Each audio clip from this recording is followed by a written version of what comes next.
કડવી ગોળીઓ ચવાય નહીં, ગળી જવી પડે છે.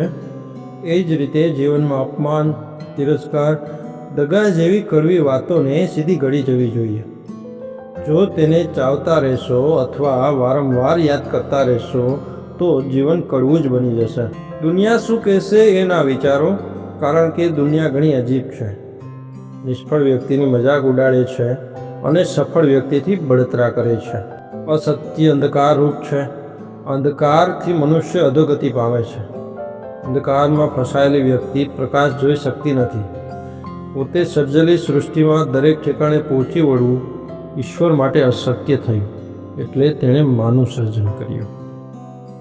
જે મારા ભાગ્યમાં નથી એ દુનિયાની કોઈ તાકાત મને આપી શકે તેમ નથી.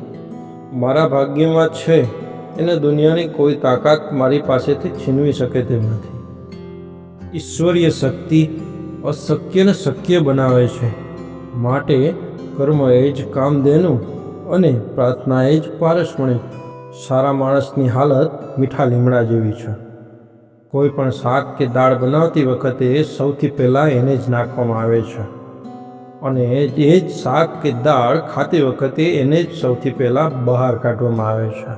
ભગવાન શ્રી કૃષ્ણ કહે છે, નીતિ સાફ રાખો તો ક્યારેય રણનીતિ કડવી નહીં પડે. સુખ દુઃખ તો જીવનનું ભાડું છે સાહેબ, એ તો સૌએ ભરવું તો પડશે જ.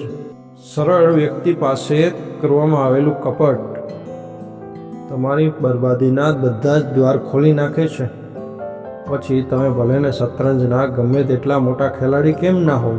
ખુશી શેર કરવાથી વધે છે, પરંતુ અત્યારે એવું છે કે ખુશી શેર કરો તો 2-4 દુશ્મન વધી જાય છે સાહેબ.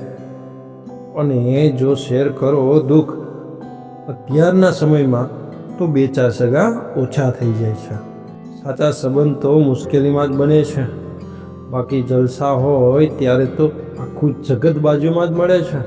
સંપત્તિ હોય એટલે સંસ્કાર આવી જાય એવું નથી. રાવણની આખી લંકા સોનાની હતી, છતાં મોત આવ્યું પણ સંસ્કાર ન આવ્યા. સંપત્તિ પ્રયત્ન વગર અને રાતોરાત આવી શકે, પણ સંસ્કાર અને સમજણને આવતા તો પેઢીઓ લાગે છે. અખિલ બ્રહ્માંડનો નાથ સોનાની દ્વારકા ડૂબાડીને જતો હોય તો હું ને તમે ભેગું કરીને સાથે શું લઈ જવાના?